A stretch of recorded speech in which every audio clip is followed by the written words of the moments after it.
어느 젊은 부부의 사례입니다. 두 사람이 가정생활을 잘 영위하다가 어느 날 이혼을 고려하는 상황이 발생했습니다.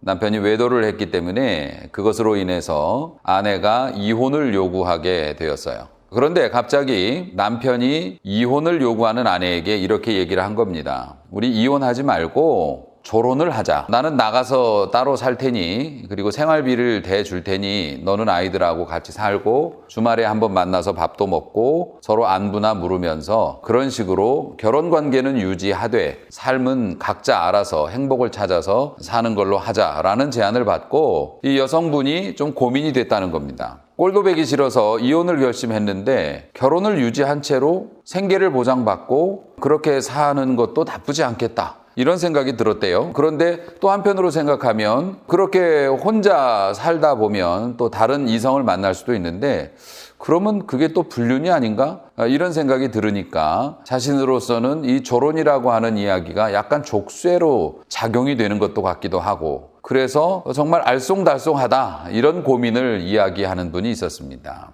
여러분 반갑습니다. 여러분의 고민에 더 많은 더 좋은 대답을 해드리고 싶은 김용석 목사입니다. 오늘의 주제, 졸혼에 대해서 우리 하나님께서는 어떻게 보실까요? 라고 하는 주제입니다. 제가 해드릴 수 있는 대답은 먼저 간단하게 결론으로 저의 생각입니다. 하나님께서는 그것을 매우 안타까운 마음으로 바라보실 것입니다. 조론이라고 하는 단어는 듣기도 생소하죠. 신조어입니다. 생긴 지도 얼마 되지 않았고 특별히 요즘에 또 한 3, 4년 사이에 정말로 선풍적인 유행을 타고 있는 그런 개념입니다. 조론이라는 말의 단어적인 의미는 결혼을 졸업한다는 뜻으로서 나이를 든 부부가 이혼하지 않으면서 각자의 삶을 영위하고 부부로서의 책임에서는 벗어나지만 또 부부로서의 권리를 서로 가지고 있는 그런 형태의 결혼 생활을 의미한 것 같습니다. 이것은 결혼의 의무에서는 벗어나지만 부부관계는 유지한다는 점에서 이혼과는 좀 다른 의미로 받아들여지기도 합니다. 일단 조론이라고 하는 것을 찬성하는 사람들의 이야기, 주장이 있습니다. 어려서 결혼을 해서 20년, 30년, 심지어는 5, 60년까지 같이 평생을 살게 되는 것이 요즘에 결혼한 사람들의 삶의 모습이죠. 이 사람들은 젊었을 적에 운명적으로 만나서 육체적으로, 정신적으로, 시간적으로 한 사람에게 헌신할 것을 맹세를 합니다. 그 일생을 건 맹세는 그들이 아주 젊었을 때 서로에게 매력을 느껴서 결단을 하고 한 맹세죠. 그런데 사실 10년 뒤에 그들의 삶이, 그들의 모습이 어떻게 변할지 아무도 모르는 일이었습니다. 그런데 그 당시 자기 자신이 누구인지도 잘 모르는 상태에서 배우자에 대해서 50년, 60년까지도 갈 수 있는 맹세를 한다고 하는 것이 대단히 무모했다고 사람들은 보는 거죠. 엄청난 약속을 한 겁니다. 자기 자신은 물론이고 배우자가 어떻게 변할지 알지도 못하면서 예전에는 아주 여리여리하고 소녀적인 모습을 가졌던 그녀가 지금은 권력을 가지고 힘도 나보다 센 사모님이 돼가지고서 그렇게 무섭게 변할 줄은 몰랐다. 또 혹은 그 당시에는 젊고 낭만적이고 배려할 줄 알았던 저 남자가 지금은 무관심에 혹은 폭력적인 그런 사람으로 변할 줄 몰랐다. 이렇게 이야기하는 분들이 많이 계시죠.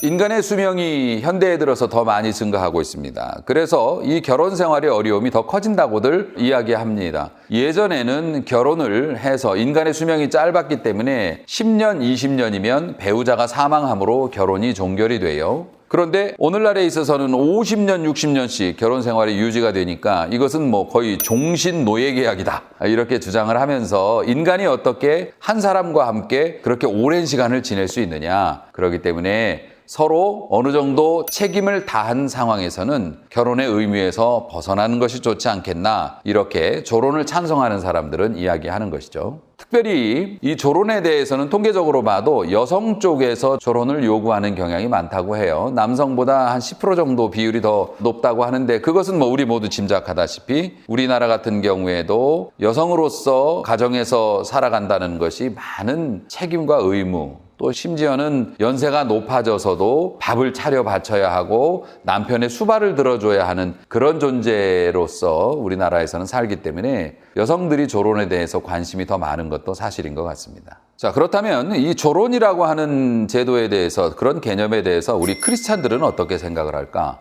이것은 국민일보에서 조사한 통계가 좀 있어요. 크리스찬 부부의 64% 정도가 조론에 대해서는 생각도 안 하고 반대한다라고 하는 비교적 건전한 그런 모습을 보여주셨어요. 이분들이 조론에 대해서 반대하는 이유는 사실 조론이라고 하는 게 위장한 이혼 아니냐, 뭐 이런 이유가 있고요. 또 하나는 진짜로 그렇게 하다가는 가정이 깨질 수도 있기 때문에, 그리고 또 하나는 하나님께서 주신 이 가정을 사람들이 그런 편의로에 따라서 그렇게 깨는 것은 성경적이지 못하다, 이런 이유로 우리 크리스찬 부부들이 조론에 대해서 이제 반대를 하고 있는 것으로 나타나고 있습니다만은, 사실 조론에 대해서 생각이 그렇다는 거지 관심이 없다는 얘기는 아니었어요. 그래서 크리스찬 부부들에게 그렇다면 남편 혹은 아내에게 조론을 한번 제안해보고 싶은 마음이 있느냐 그랬더니 거의 절반에 가까운 사람들이 한번 생각을 해보고 싶다, 이런 얘기를 할 정도였으니까. 그러니까 크리스찬들도 조론이라고 하는 것이 잘못된 것이라고 하는 것에 대해서는 공감하지만 실제적으로는 그러고 싶을 만큼 결혼 생활이 고단했다, 이런 것으로 해석할 수도 있겠죠. 그렇다면 이 조론에 대해서 성경은 어떻게 이야기하실까? 이건 뭐 길게 말하거나 설명할 필요가 없는 내용입니다. 마태복음 19장 6절에서 예수님께서는 분명히 말씀해 주셨습니다. 하나님께서 짝지어 주신 것을 사람이 나누지 못할 것이다. 이렇게 말씀하셨으니 성경에서 결혼제도에 대해서 이야기하는 것은 매우 명확하죠. 다시 말해서 성경이 말하는 이 결혼이라는 건 하나님께서 계획해서 두 사람을 만나게 하셨다라고 하는 기본 전제가 있기 때문에 결혼이라고 하는, 가정이라고 하는 것을 인간이 임의로 편리한 대로 깨서는 안 된다 라고 말씀하고 있는 거죠. 물론 가정이 깨질 수밖에 없는 그러한 상황도 성경은 언급하고 있습니다. 특별히 배우자의 부정이나 또 생명의 충돌 같은 이런 문제에서는 성경에서도 배우자를 버릴 수 있다라고 말씀하고 계시지만, 기본적으로 하나님께서는 배우자가 서로 헤어지는 것에 대해서는 좋지 않게 보신다는 것이 성경적인 관점이죠.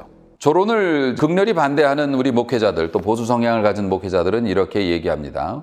조론이라고 하는 것은 신의 계율을 염두에 두지 않고 가정을 해체하려고 하는 인간과 사회가 만들어낸 아주 간악한 제도이다, 이렇게 혹평을 하시는 분들도 계시고요. 하나님께서 만드신 가정이라는 울타리 안에서 인류가 번성을 이루어 왔는데, 그러한 가정이라는 울타리를 자신들의 편의에 의해서 무너뜨리려고 하는 것에 대해서 왜 교회는 침묵하고 있느냐에 대해서 분개하고 있기도 하고 그렇습니다. 결론적으로 저의 의견은 이렇습니다. 저의 개인적인 의견일 수도 있습니다만, 저도 모든 사람이 부부로 살아간다는 것은 운명적으로 하나님께서 짝지어 주신 것이라고 저는 믿고 있습니다. 그런데 목사님, 저희 남편은, 제 아내는 도저히 안 될 것 같아요. 물론 그런 서로 맞지 않는 어려운 부분들이 있으시겠죠. 결혼이라고 하는 것이 어찌 한두 마디의 말로 정의가 되겠습니까? 하지만 우리가 처음 상대방, 배우자를 만났을 때 느꼈던 감정, 또 여러 가지 행복했던, 그래서 심지어는 종신고용 계약을 감행하기까지 그에 대해서 신뢰감이 있었던 것 아닙니까? 서로가 좋아하는 부분이 있어서 만나게 된 것은 사실이에요. 그런데 그 동안에, 그 과정에서 어떤 모습으로든지 일그러져 있기 때문에 서로가 궤도가 안 맞아서 저 사람과 나는 만나서는 안 되는 사람인가 봐, 이런 생각이 들 정도가 되지만, 원칙적으로는 하나님께서 맞는 사람을 우리에게 배필로 주셨다고 보는 것이 저는 합당하다고 생각을 합니다. 그렇기 때문에 젊은 사람들이 자신들이 누릴 것은 누리고, 또 자신들이 사회에서 이혼한 부부라고 하는 그러한 데미지를 입기 싫으니까 좋은 것만 추려서 그렇게 취하는 것 아니겠습니까? 사실 그런 것은 그냥 봐도 옳다고 보기는 어렵죠. 하나님께서 딱 맞는 배필을 짝지어 주셨는데, 그동안의 인생을 살아오면서 오해하거나 아니면 상대방에게 무관심해서 서로 일그러진 모습으로, 하나 되지 못하는 모습으로 덜그럭거리다가 이제는 뭐 이혼도 아니고 조론이라고 하는 그런 방법을 써서 서로 헤어져 산다고 한다면, 하나님께서는 아마 이놈들 아주 괘씸하다, 이런 생각보다는 내 자식들이 참 안타깝다라는 그런 마음으로 바라보실 것 같아요. 고쳐 쓰는 것보다 버리는 것을 더 편애하는 것이 사람의 심리인 것 같습니다. 그래서 심지어는 가정조차도 배우자조차도 서로를 고쳐보려는 노력, 변화해보려는 노력보다는 그냥 잘라내려는 노력, 그냥 쉽게 포기하려고 하는 그런 마음. 그런데 결혼이라고 하는 타이틀을 포기하기는 싫으니까 조론이라고 하는 또 이상한 방법을 만들어낸 게 아닌가 싶기는 합니다. 부디 하나님께서 우리에게 지혜를 주시고 사랑의 은사를 주셔서 부부간에도 서로의 매력과 또 서로에 대해서 더 많이 알아볼 수 있는 마음이 여러분들 안에 생기기를 바라고요. 부디 이 영상을 시청하는 우리 사랑하는 성도님들 가정에서는 이런 조론이라고 하는 단어가 생각도 나지 않는 그런 행복한 가정을 이루며 살 수 있기를 기도하겠습니다. 여러분 한 주간도 몸과 마음이 건강한 한 주를 보내시기를 바라겠습니다. 감사합니다.